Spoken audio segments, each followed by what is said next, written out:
Hello everyone and welcome back to the channel. Today we're going to be taking a look at another build, this time for Open-World PvE. So this build isn't necessarily dedicated to endgame hardcore content like raiding, because I know a lot of people have been raiding, so maybe I'll start looking at a couple builds.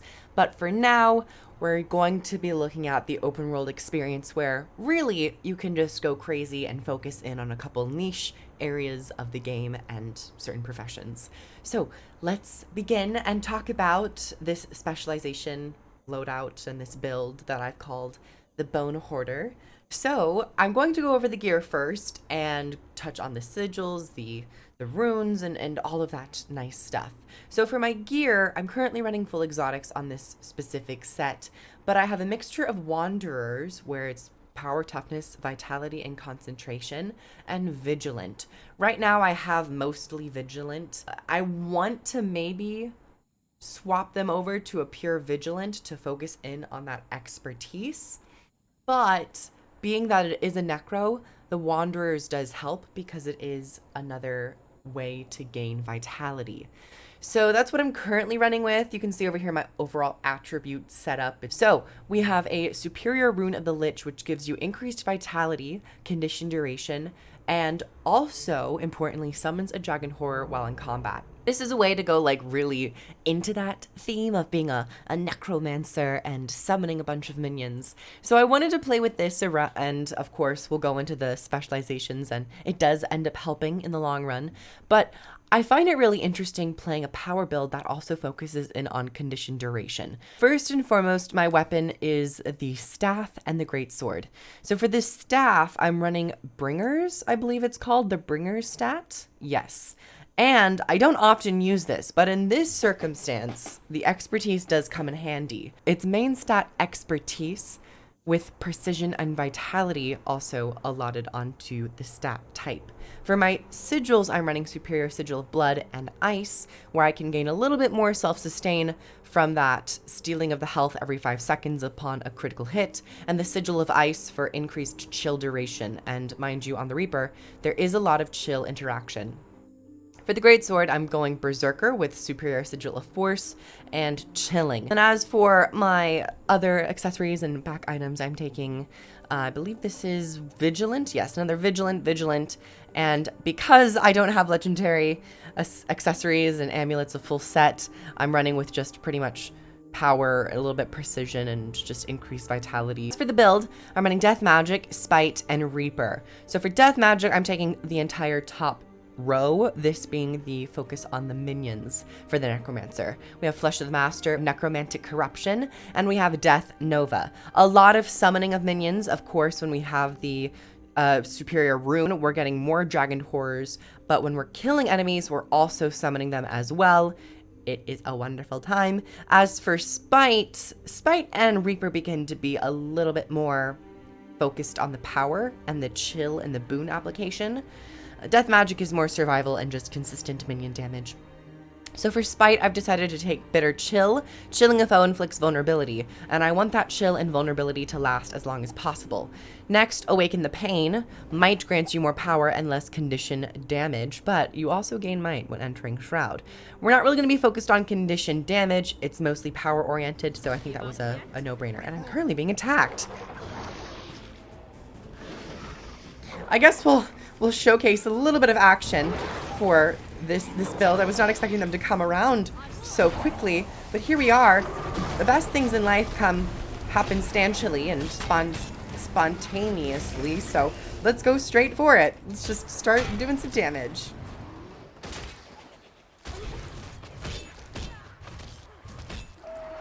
And here, I guess we'll go a little bit into detail in a more controlled environment. But for now, this build focuses in on applying those chills, getting vulnerability, pretty much max stacks of vuln. And also, while you're doing that, you can maintain quite a few stacks of might on yourself, especially when you go into Reaper Shroud and just use your auto attack because... So before we were rudely interrupted, we'll go into this more detail. So we have Spite. Bitter Chill for that for that vulnerability, Awaken the Pain for more might, and Dread. You might notice that I'm not actually taking Reaper's Onslaught, which is pretty much the go-to trait for Reaper. I've decided to play around with Dread. It's one of the newer traits that Reaper and overall core Necromancer has. I've never used it, but playing this build, I've noticed that Dread is really strong. It's actually a lot of fun. You get a lot of use out of Quickness and Fury, especially when you start looking at my weapon skills. You can get decent fear application. And also, when you're killing foes out in the open world, your Shroud skill 3 recharges by 50%. So you can get a lot of fear uptime, a lot of CC and interrupts.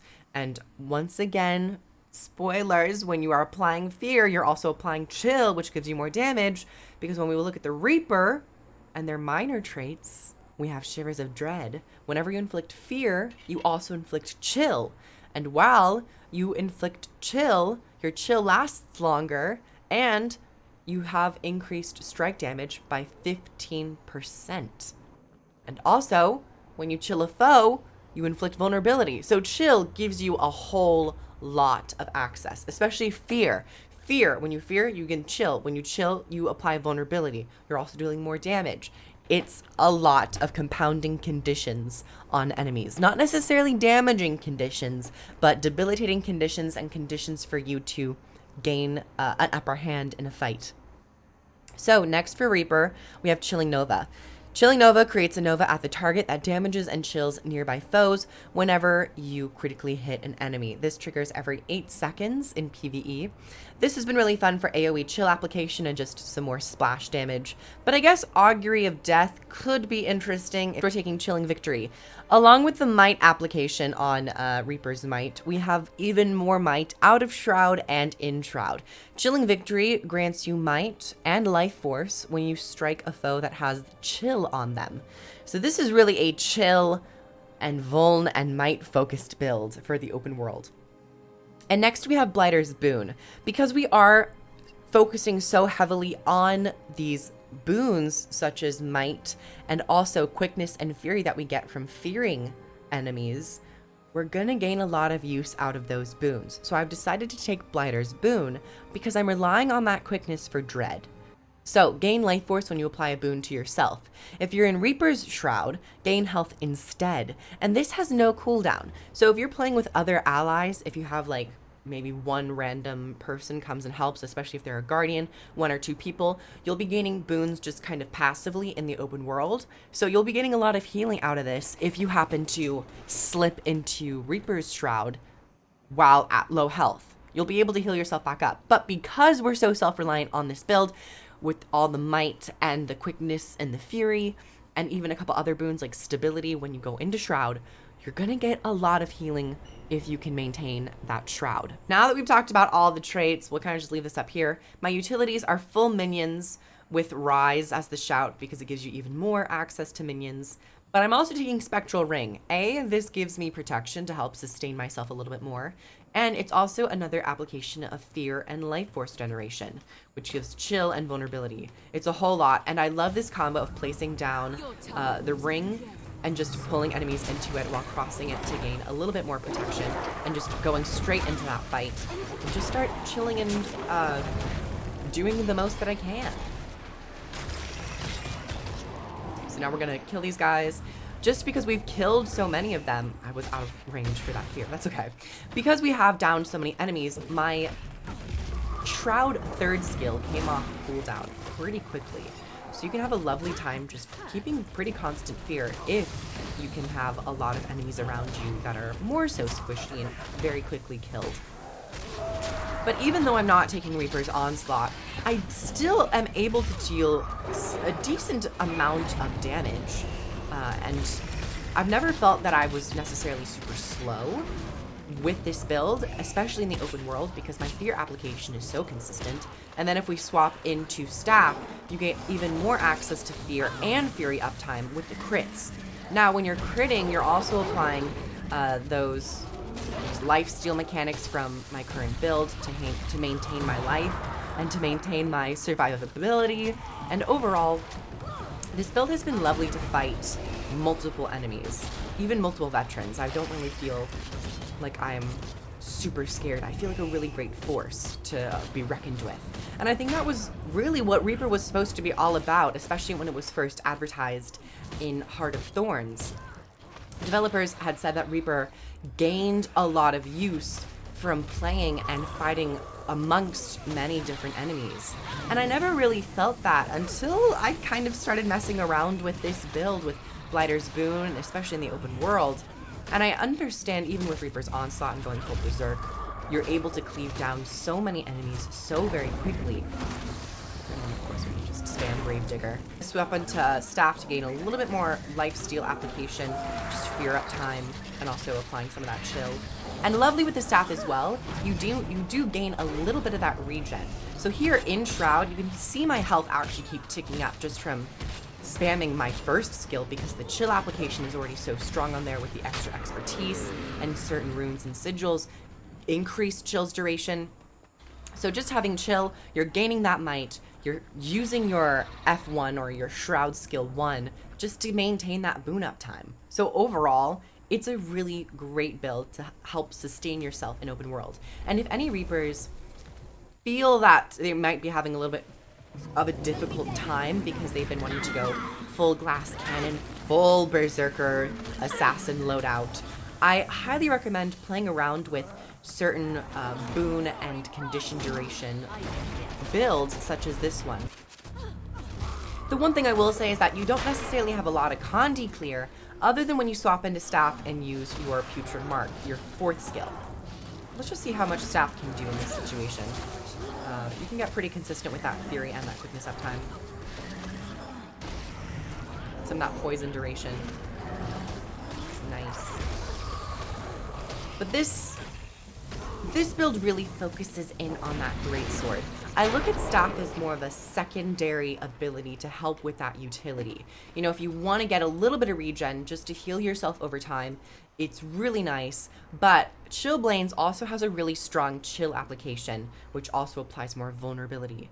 And also Reaper's Mark, just for that great fear, and once again, more chill. Staff is very utility focused on this specific build. It's not actually, have I gotten this hero challenge before? I actually don't think I've gotten this hero challenge. So if I can actually solo this, that'll be useful for me in the long run, actually. And there's also a chest here, but let's clear them out a little bit.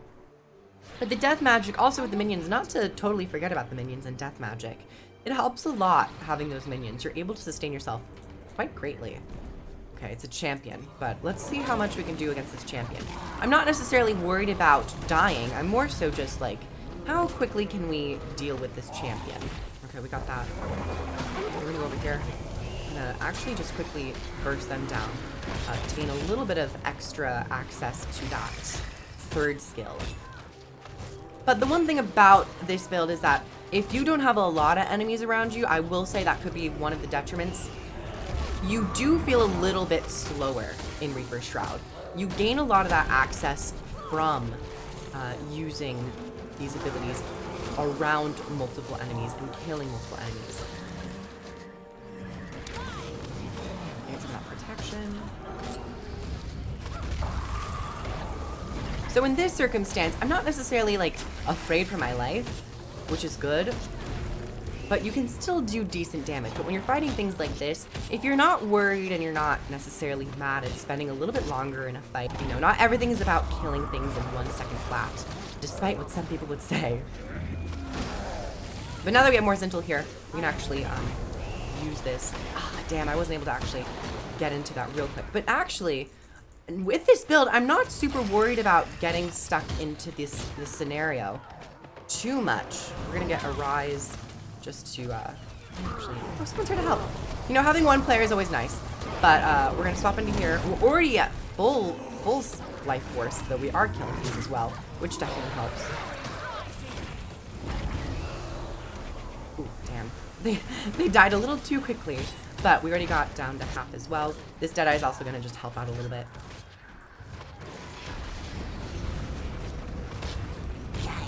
Die. Oh, damn, I thought I could time that right. Never mind. But that chill application is crazy. pretty long chill duration.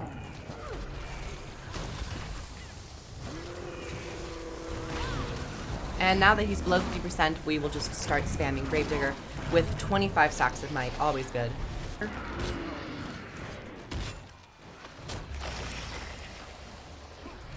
A little bit of a Frost Ore for increased survivability.